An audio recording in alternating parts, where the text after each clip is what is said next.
მაყურებლების მაღალი ინტერესიდან გამომდინარე, კვლავ გიბრუნდებით ვარსკვლავთშორისი ობიექტის დიდი ალბათობით კომეტის 3i წინადი ატლასის განახლებით. ეს უკვე რიგით მეოთხე საგანგებო ეპიზოდია, რომელსაც ამ ციური სხეულის შესახებ ვამზადებ. ამ ვიდეოში კიდევ უფრო დაზუსტებით წარმოგიდგენთ სიახლეებსა და აქამდე არსებულ ცნობებს.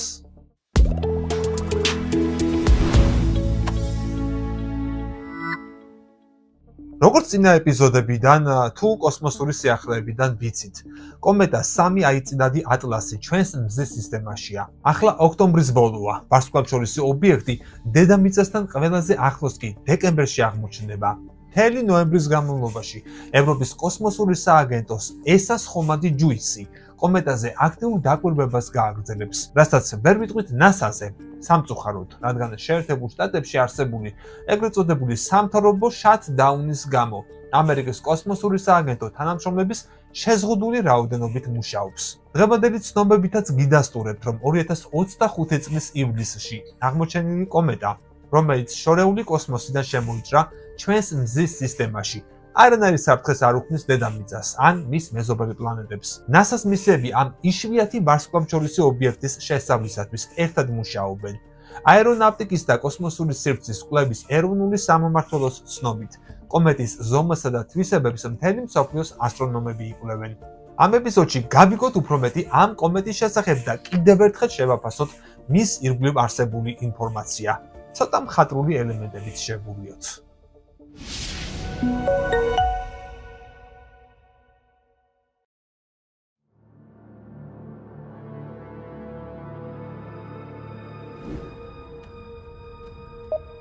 უკვე ჩვენი მზის გვერდით ერთი ძალიან უცნაური ობიექტი დაფრინავს.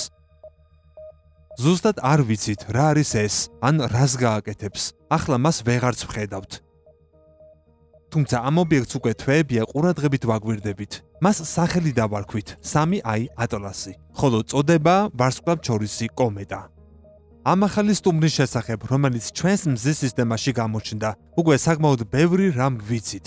სულ რაღაც 4 თვეში 3i ატლასზე თითქმის 100 სამეცნიერო ნაშრომი გამოიცა და ამასთან კიდევ ბევრია ისეთი ინფორმაცია, რომელიც ოფიციალურ ჩანაწერებში საერთოდ არ შედის. ზოგი მათგანი საკმაოდ უცნაურადაც კი ჟღერს. ამიტომ დღეს ყველაფერს მოვყვები თავიდან და გავარკვევთ რა უნდა ვიცოდეთ რეალურად ატლასის შესახებ. მოდი, ამ ვარსკვლავთშორისი ობიექტის მოგზაურობაზე ვისაუბრებ. ამჟამად 3i ატლასი ყველაზე ახლოსაა მზესთან. ამ ფაზას პერიჰელიუმი ეწოდება. პიკი 29 ოქტომბერს დადგა, როცა ობიექტი მზეს დაახლოებით 210 მილიონი კილომეტრით მიუახლოვდა. კოსმოსში ჩვეულებრივ უფრო დიდი საზომი ერთეული გამოიყენება, ასტრონომიული ერთეული AU, რაც დედამიწასა და მზეს შორის საშუალო მანძილს ნიშნავს. ეს მზის სისტემის უზარმაზარ სივრცეში მასშტაბის უკეთ გაგების საშუალებას გვაძლევს. 3i ატლასის პერიჰელიუმი ხდება მზიდან 1.4 ასტრონომიულ ერთეულზე, რაც ნიშნავს, რომ ის არც ისე ახლოს მიდის, სადღაც მარსის ორბიტის შიგნით მოძრაობს. ობიექტისათვის ეს პერიოდი მაქსიმალური აქტივობის დროს იქნება. ყველაზე ცხელი ფაზა, როცა მისი ზედაპირიდან უამრავი მასალა გაიფრქვება სივრცეში. კომეტისათვის ეს სრულიად ნორმალურია. ამ პროცესს სუბლიმაცია ეწოდება, როცა მყარი ნივთიერება პირდაპირ აირადად გარდაიქმნება თხევადი ფაზის გარეშე, რადგან კოსმოსში სითხე ვერ იარსებებს.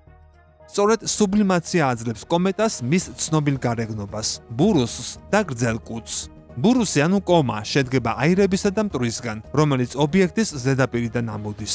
კუდი კი იქმნება მზის ქარის ზემოქმედებით. ეს არის მზიდან მუდმივად გამავალი რადიაციის დალღები, რომლებიც მსუბუქ ნაწილაკებს უკან უბიძგებს. ეს თითქოს კოსმოსური ბალეტის სცენაა. სამწუხაროდ, ამ სანახაობას ამჟამად ვერ ვხედავთ, რადგან ატლასი მზის იმ მხარეს არის, საიდანაც ჩვენთვის ხედვა სრულიად დაბლოკილია მისი ძლიერი სიკაშკაშის გამო. ახლა ვიცით, სადაა 3i ატლასი და რა ხდება მასთან. სანამ ის კვლავ გამოჩნდება მზის მეორე მხარეს, შეგვიძლია გავარკვიოთ, როგორ მოხდა ის აქ. და ეს ისტორია მართლაც საოცრად საინტერესოა. 3i ატლასის ტრაექტორიას ასტრონომები 2025 წლის ივლისიდან ადევნებენ თვალს. იგი პირველად ატლას ტელესკოპ ნეტვორკმა დააფიქსირა. ეს არის ტელესკოპების ქსელი, რომელიც განლაგებულია მსოფლიოს სხვადასხვა ადგილას: ჰავაიზე, ჩილეში, სამხრეთ აფრიკაში და სხვაგან. მათი ამოცანაა ღამის ცის დაკვირვება მოძრავი ობიექტების აღმოსაჩენად. 1 ივლისის ღამეს ისინი გადააწყდნენ ერთ ასეთ მოძრავ ობიექტს. თავდაპირველად იგი ახალ ასტეროიდად მიიჩნიეს და სხვა სამიზნეებზე გადავიდნენ, მაგრამ მალევე შენიშნეს უცნაური რამ. ის ძალიან სწრაფად მოძრაობდა.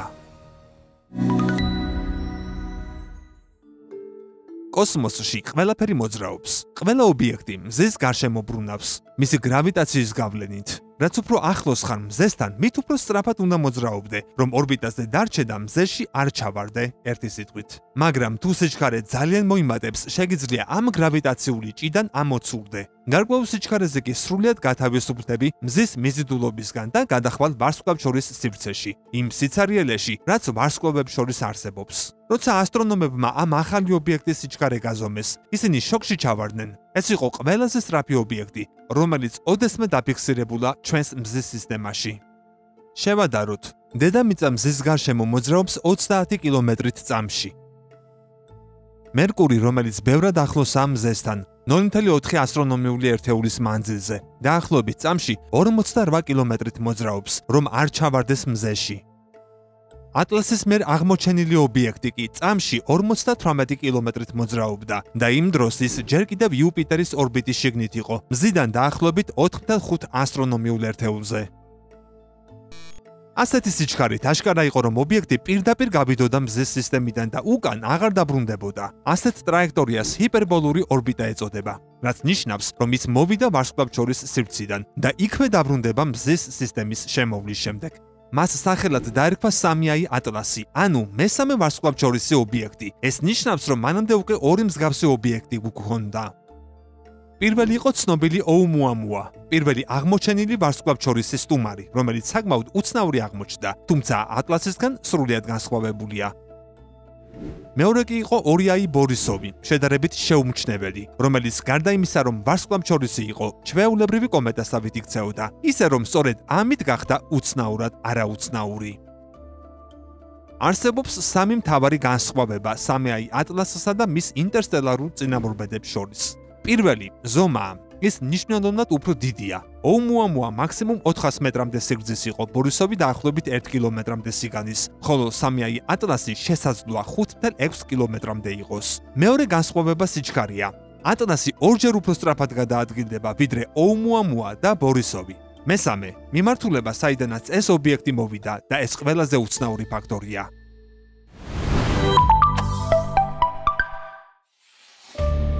ოუმუამუა ჩრდილოეთის ციდან, ასე ვთქვათ, ზემოდან შემოვიდა, იმ მიმართულებიდან, სადაც ჩვენი მზის სისტემა მთლიანობაში მოძრაობს. ჩვენ მოძრაობთ მზის გარშემო, მაგრამ თავად მზეც ასევე ბრუნავს ირმის ნახტომის ცენტრის გარშემო და ჩვენც თან მიგვათრებს. ამიტომ როცა ოუმუამუა ჩვენამდე მოვიდა, ის თითქოს ჩვენს სისტემაში არ შეიჭრა, არამედ ჩვენ წავედით მისკენ. ბორისოვმაც დაახლოებით იგივე გააკეთა. ოდნავ დიაგონალური კუთხით მოვიდა, მაგრამ მაინც ზოგადი მიმართულებით. სამიაი ატლასი სულ სხვა შემთხვევაა. ეს აღარ არის პირდაპირი შეჭრა. ეს თითქოს გვერდიდან მოსული დარტყმაა, რომელიც თითქმის სრულად არის თანხმედრაში პლანეტების ორბიტებთან. ჩვენი მზის სისტემა თითქოს ბრტყელი დისკის მსგავსია, რომელიც მზის გარშემო ჩამოყალიბდა. დროთა განმავლობაში ამ დისკის ნაწილაკები ერთმანეთს ეჯახებოდნენ და იქნებოდა პლანეტები, მთვარეები, ასტეროიდები და სხვა სხეულები, მაგრამ საერთო სტრუქტურა მაინც ბრტყელი დისკის ფორმით დარჩა. ამ ბრტყელ ზედაპირს ეკლიპტიკის სიბრტყე ეწოდება. მხოლოდ რამდენიმე ობიექტია, რომელიც ოდნავ აცდენილია ამ სიბრტყეს. მათგან ყველაზე ცნობილი პლუტონია, რომლის ორბიტა დაახლოებით 17 გრადუსით არის დახრილი. ამიტომ ზოგჯერ ოდნავ ზემოთაა, ზოგჯერ კი ქვემოთ. ეს დეტალი მნიშვნელოვანია, რადგან გვაჩვენებს, რამდენად ზუსტად არის სამიაი ატლასი ამ სიბრტყესთან გასწორებული. ის მხოლოდ 3 გრადუსით არის გადახრილი ეკლიპტიკისკენ. იგი ჩვენს მზის სისტემაში თითქმის სრულყოფილი თანხმედრით შემოვიდა. რა კი კოსმოსი სამგანზომილებიანია. ობიექტი ნებისმიერი მიმართულებიდან შეიძლება მოსულიყო, ამიტომ ასეთი ზუსტი გვერდიდან შემოჭრა უდიდესი დამთხევაა. მივდივართ კიდევ უფრო დიდ კითხვამდე. საიდან მოვიდა 3i ატლასი? ცნობილია, რომ ის მოვიდა galaktikis ცენტრის მიმართულებიდან. თუ იმის ნახტომს ზემოდან დავხედავთ, ჩვენ მის გარე ნაწილში ვიმყოფებით, ერთ-ერთ სპირალურ მკლავზე. ხოლო 3i ატლასი მოვიდა იმ კაშკაშა ცენტრის მხრიდან, რომელიც სამსია ვარსკვლავებით. ისინი იქ ერთმანეთთან ბევრად უფრო მჭიდროდ არიან განლაგებულნი, ვიდრე ჩვენს რეგიონში. მაგრამ კიდევ ერთხელ, კოსმოსი სამგანზომილებიანია. თუ galaktikas გვერდიდან დავხედავთ, ვნახავთ, რომ მისი უმეტესობა თხელი დისკის გარშემო არის კონცენტრირებული, როგორც ჩვენი მზის სისტემა. თუმცა არსებობს ზონა, რომელიც ამ დისკის ზემოთ და ქვემოთ მდებარეობს. მას სქელი დისკი ეწოდება. სქელ დისკში გაცილებით ნაკლები მატერიაა, ამიტომ იქ იშვიათად ხდება გიგანტური შეჯახებები, სუპერნოვები ან შავი ხვრელების ფორმირება. ამ რეგიონში არსებული ობიექტები შედარებით უცვლელად არსებობენ უზომოდ დიდი ხნის განმავლობაში. ასტრონომების აზრით, სწორედ იქიდან, ამ უძველესი სივრციდან მოდის 3i ატლასი. ეს ტერიტორია შესაძლოა 7.6 მილიარდი წლის ასაკის იყოს, თითქმის ორჯერ უფრო ძველი, ვიდრე დედამიწა. ალბათ ვერასოდეს გავიგებთ მისი მოგზაურობის სრულ ისტორიულ მარშრუტს, მაგრამ მეცნიერება შეძლეს უკან დაბრუნება დაახლოებით 10 მილიონი წლით წარსულში და დაადგინეს 93 ვარსკვლავი, რომლებთანაც ეს ობიექტი ამ ხნის განმავლობაში შეიძლება შეხვედრილიყო. საინტერესოა, რომ იმ 10 მილიონ წელიწადში ყველაზე ახლო წერტილი, სადაც იგი ამ ვარსკვლავებს მიუახლოვდა, იყო მხოლოდ 0.3 სინათლის წელი, ანუ დაახლოებით 63,000 ასტრონომიული ერთეული. შედარებისათვის ამჟამად 3i ატლასი ჩვენს მზეს მხოლოდ 1.4 ასტრონომიული ერთეულით არის დაშორებული. ახლა მოდი ცოტა უფრო დეტალურად ვისაუბროთ იმაზე, როგორ მიუახლოვდა 3i ატლასი მზეს და რა გავიგეთ ამ პროცესში. იმის მიუხედავად, რომ 3i ატლასი ოფიციალურად 2025 წლის 1 ივლისს აღმოაჩინეს, სინამდვილეში ის პირველად 7 მაისს შენიშნეს. იგი დაფიქსირდა ტრანზიტული ეგზოპლანეტების კვლევის თანამგზავრის ტესის მიერ გადაღებულ სურათებში. ეს ობსერვატორია დედამიწის ბრუნვის შესაბამისად ტრიალებს და აკვირდება galaktikis შორეულ უბნებს, რათა სხვა ვარსკვლავურ სისტემებში ახალი პლანეტები აღმოაჩინოს. დაახლოებით 1 თვის განმავლობაში ტესი სწორედ იმ მიმართულებისკენ იყო დამიზნებული, სადაც 3i ატლასი მოძრაობდა. ამის წყალობით ასტრონომებს შესაძლებლობა მიეცათ დაკვირვებოდნენ ობიექტს, როცა ის იუპიტერის ორბიტაზე გადაადგილდებოდა. პირველი, რაც ასტრონომებს სურდათ გაეზომათ, იყო ობიექტის სიკაშკაშე და მისი ცვლილება დროთა განმავლობაში. ეს მათ დაეხმარებოდა გაეგოთ, რისგან იყო შედგენილი. ცნობილია, რომ იმ ერთ თვიან პერიოდში, როცა 3i ატლასს ტესი აკვირდებოდა, ობიექტი დაახლოებით 1 ასტრონომიული ერთეულით მიუახლოვდა მზეს. ამიტომ მოსალოდნელი იყო, რომ ის თანდათან უფრო კაშკაშა გახდებოდა. ასტრონომები იყენებენ ტერმინს ფლუქსი, რომელიც აღნიშნავს ცის სხეულის ხილულ სიკაშკაშეს. ამით უკეთ ასახსნელად წარმოვიდგინოთ ასეთი მაგალითი. წარმოვიდგინე, როგორ ანათებს მზე შუადღეს, როცა ცა სრულიად წმინდაა. ახლა წარმოვიდგინე, რომ შენ მერკურის ზედაპირზე აღმოჩნდი. იგივე მზე იქ გაცილებით უფრო მკვეთრად დაგენათება, იმდენად რომ წამში დაგწვავს. რეალურად მზის ნათება იგივეა, მხოლოდ შენი აღქმა განსხვავებული. სწორედ ამას ეწოდება ფლუქსი. ასტრონომების ვარაუდით 3i ატლასის ფლუქსი მაისიდან ივნისამდე უნდა გაზრდილიყო, დაახლოებით 1 ნახევარჯერ, მაგრამ ტესის მონაცემებმა აჩვენა, რომ სინამდვილეში იგი 5ჯერ გაიზარდა. ეს იმას ნიშნავს, რომ ობიექტიდან აირეკლებოდა გაცილებით მეტი სინათლე, ვიდრე მოსალოდნელი იყო. სწორედ აქედან მივხვდით, რომ ეს უბრალოდ ასტეროიდი არ არის, ეს კომეტაა, რომელიც თავისი აირებისა და მტვრის კომის ფორმირებას იწყებს, რაც დამატებით სინათლეს აირეკლავს.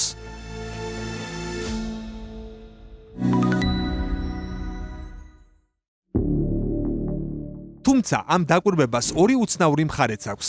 პირველი უკავშირდება სინათლის პოლარიზაციას. ეს ცოტა რთული ცნებაა, ამიტომ მარტივად ავხსნი. როცა მზის შუქი კომეტის გარშემო არსებულ აირმტვროვან ღრუბელს ეცემა, ის სხვადასხვა მიმართულებით იფანტება, მაგრამ ამ გაფანტვის მიმართულება შემთხვევითი არ არის. ის ბევრს გვეუბნება იმ მასალაზე, რომელზეც სინათლე ეცემა. თუ შუქი აირეკლება გვერდით, მართკუთხედი მიმართულებით, ამას დადებით პოლარიზაციას ვეძახით. თუ კი ის ბრუნდება უკან, პარალელურ მიმართულებაში, ამას უარყოფითი პოლარიზაცია ეწოდება.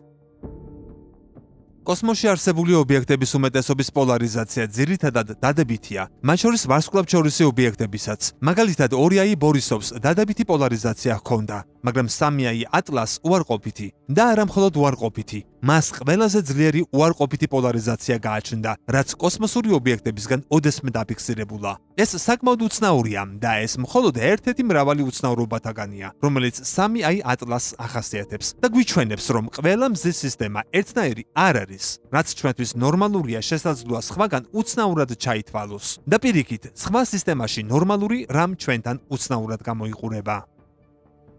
მეორე საგანგებო რამ, რაც მეცნიერებს გაუკვირდათ 3i ატლასის კომასთან დაკავშირებით, იყო ის ფაქტი, რომ ის საერთოდ არ არსებობდა. გახსოვდეთ, ჩვენ ვსაუბრობთ პერიოდზე მაისიდან ივნისამდე, როცა 3i ატლასი ჯერ კიდევ იუპიტერის ორბიტის მიღმა იმყოფებოდა. ანუ, მზიდან თითქმის 5 ასტრონომიული ერთეულის დაშორებით. იქ ძალიან ცივა. ჩვეულებრივ კომეტები ასეთ მანძილზე არ ჩანან, რადგან ისინი ჯერ კიდევ სრულად გაყინულია და მათი კომა, ანუ აირების ღრუბელი, ჯერ არ არის ჩამოყალიბებული. ჩვეულებრივ სუბლიმაციის, ანუ ყინულის ორთქლად გადაქცევის პროცესი ასტრონომიული ერთეულის მანძილზე იწყება, რადგან ჩვენი მზის სისტემის ტიპური კომეტები ძირითადად წყლის ყინულით არის შედგენილი, რომელსაც დნობისათვის დიდი ენერგია სჭირდება. მაგრამ, როცა მეცნიერებმა 3i ატლასისგან უფრო მძლავრი ტელესკოპები მიმართეს, აღმოაჩინეს, რომ მისი კომა ძირითადად CO2-ის ნახშირორჟანგის აირით იყო გაჯერებული. წყლის ორთქლიც არსებობდა, თუმცა თანაფარდობა დაახლოებით 8:1 სასარგებლოდ იყო CO2-ისთვის, რაც ზუსტად საპირისპიროა იმისა, რასაც ჩვეულებრივ ხედავთ კომეტებში. ეს სწორედ გაყინული CO2-ია. ექსტრემალურად დაბალ ტემპერატურაზე იქმნება და ინახება, ხოლო გაყინული მდგომარეობიდან ამოღებისთანავე იწყებს სუბლიმაციას, რის შედეგადაც წარმოიქმნება დამახასიათებელი აირის ღრუბელი ეფექტი. სწორედ ამას აკეთებდა 3i ატლასი შორეულ სივრცეში, ამიტომაც ჩამოუყალიბდა კომა ასე ადრე, რადგან CO2-ის ყინული გაცილებით დაბალ ტემპერატურაზე დნება, ვიდრე წყლის ყინული. როდესაც 3i ატლასი მზისკენ მოახლოვდა, მეცნიერებმა შენიშნეს, რომ CO2-ისა და წყლის თანაფარდობა თანდათან იცვლებოდა. სექტემბრის ბოლოსთვის, როცა იგი მარსის ორბიტას უახლოვდებოდა, დაახლოებით 1.5 ასტრონომიული ერთეულის მანძილზე მზიდან, ობიექტმა უზარმაზარი რაოდენობით წყლის ორთქლის გამოყოფა დაიწყო. იმდენის, რამდენსაც ძლიერი ცეცხლმფრქვეველი ისროდა. ეს წყლის ორთქლის რაოდენობა მნიშვნელოვნად აღემატებოდა იმას, რასაც ჩვეულებრივი კომეტისგან ასეთ მანძილზე ველოდით. მეცნიერებს აქამდე არასოდეს უნახავთ წყლის ორთქლის ასეთი სწრაფი და მასიური გამოჩენა. იგივე შეიძლება ითქვას 3i ატლასის კომაში აღმოჩენილ ლითონებზეც. ზაფხულში დაკვირვებისას ასტრონომებმა მის გარშემო არსებულ ღრუბელში მცირე რაოდენობის ნიკელი აღმოაჩინეს, მაგრამ რკინა ვერ დააფიქსირეს. აქ რამდენიმე საინტერესო საკითხია. პირველი, ნიკელი და რკინა საკმაოდ ხშირია სამყაროში, რადგან ისინი წარმოიქმნება მომაკვდავი ვარსკვლავის ბირთვში. როდესაც ასეთი ვარსკვლავი სუპერნოვად იქცევა, ის ამ მეტალებს ასხივებს გარშემო სივრცეში, საიდანაც ისინი ახალი ვარსკვლავებისა და მათი პლანეტარული სისტემების ფორმირებაში მონაწილეობენ. ასე გრძელდება ეს ციკლი. ამიტომ, რადგან ნიკელი და რკინა ერთი და იმავე პროცესიდან მოდის, ისინი ჩვეულებრივ ერთად გვხვდება. შეიძლება განსხვავებული დოზით. პლანეტებში, თვარეებში, ასტეროიდებსა და კომეტებში. ამიტომ, როცა ბევრ ნიკელს ვხედავთ, მაგრამ რკინა არ ჩანს, ჩნდება კითხვა, სად წავიდა რკინა? რა პროცესმა განაცალკება ისინი? მეორე, უცნაურია, რომ 3i ატლასისგან საერთოდ ვერ ვხედავთ ლითონის სუბლიმაციას იმ მანძილზე, სადაც ის იმ დროს იმყოფებოდა.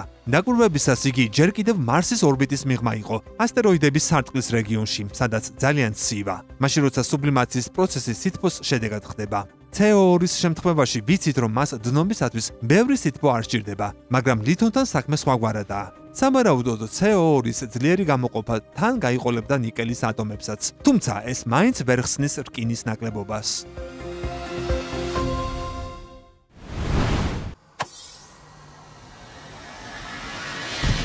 ზუსტად ისე, როგორც წყლის ორთქლი მოულოდნელად გამოჩნდა 3i ატლასის კომაში. მოგვიანებით იგივე მოხდა რკინასთანაც. სექტემბრის ბოლოს ასტრონომებმა პირველად აღმოაჩინეს რკინა კომაში. მალე ნიკელისა და რკინის თანაფარდობა ნორმალურ მაჩვენებლამდე მივიდა. ანუ 3i ატლასი დროთა განმავლობაში უფრო ჩვეულებრივად იქცევა, თუმცა ამას საკმაოდ უცნაური გზით აკეთებს.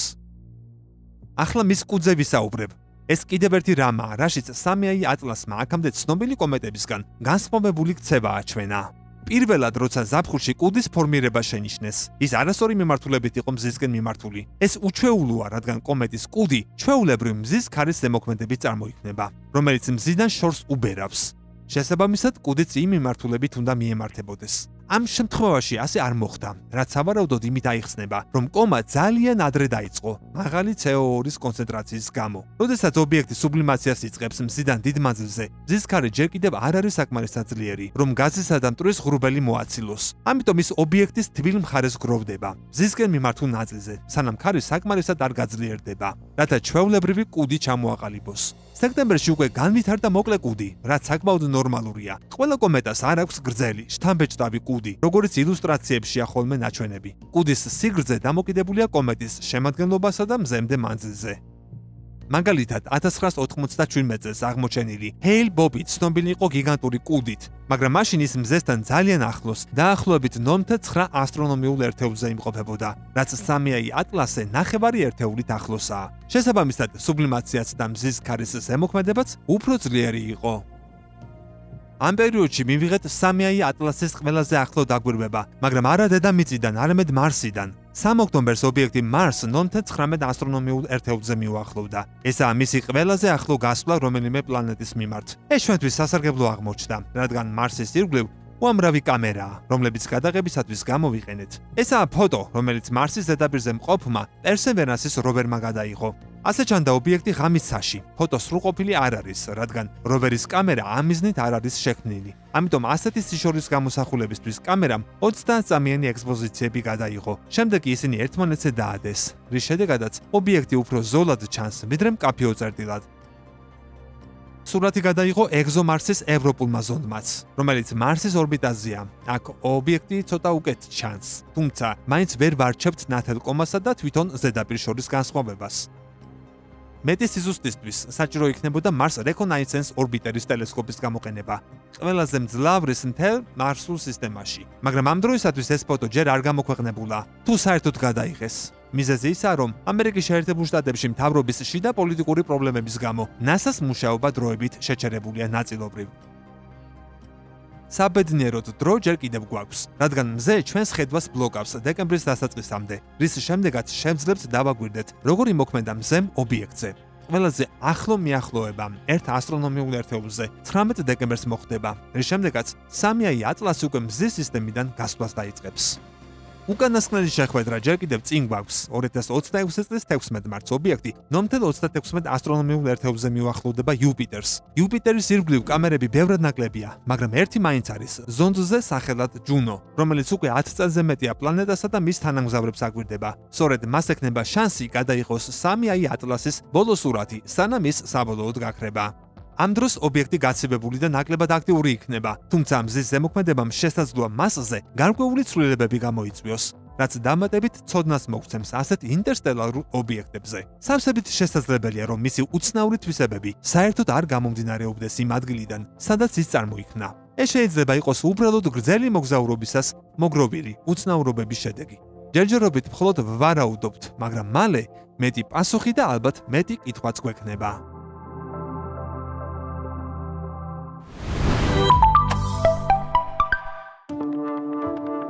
ასეთი იყო ამ ვარსკვლავთშორისი ობიექტის ირგვლივ არსებული უკანასკნელი განახლებები, რაც შემძელი და მოვაგროვე ამ ეპიზოდისათვის. რაც დანამდვილებით შემიძლია ვთქვა, არის ის, რომ ეს 3i ატლასი ნამდვილად კომეტაა და არანაირ უცხოპლანეტურ ზონდთან, მით უმეტეს ხომათთან საქმე არ გვაქვს, სამწუხაროდ თუ საბედნიეროდ. ამის მაღალი ალბათობა თავიდანვე იყო.